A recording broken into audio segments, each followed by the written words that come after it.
I've broken my fair share of phones, some on purpose, some not so much. But these guys have it down to a science. I think sometimes people here in meetings drop their phones on purpose. It almost feels like it sometimes. We went to the OtterBox labs in Fort Collins, Colorado, to figure out how they make their cases tough enough to protect your phone from just about anything. 3, 2. Whoa! It starts with getting the phone specs from the manufacturer. If it's a Galaxy phone, they'll have them ahead of launch, but in the case of an iPhone, even OtterBox is kept in the dark.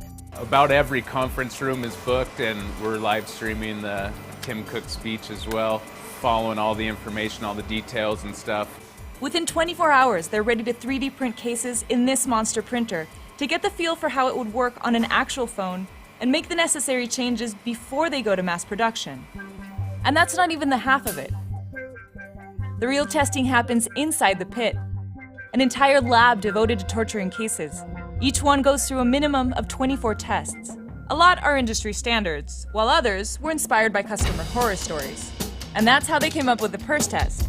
This transformed Maytag dryer spins a phone inside of a purse, holding loose change, keys, and even a nail file. About 100 tumbles with a meter drop at each end. Then there's what looks like a tanning bed for phone cases, which tests UV exposure. Also, a machine that rubs a piece of fabric on a case over and over again, and one whose sole purpose in life is to press a button. Really, we're putting a wrapper, if you will, on someone else's product. When we do that, we want to make sure that we are not making the way that that thing performs, that device performs, any less than it would be than when it's the bare or the naked device. That includes audio quality. Some of the more rugged OtterBox cases and the water-resistant LifeProof cases, a sister brand of OtterBox, undergo sound tests in a studio with this guy. I think it's Wookiee. Not sure. Definitely not English. The dummy emits a series of sounds covering every pitch in the vocal spectrum to test that the case won't muffle your conversations. Love you too. Okay, bye.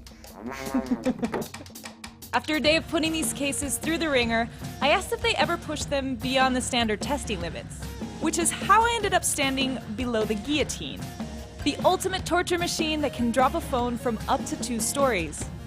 I'm worried more about myself than the phone. 1, Watch the rope. 2, 3.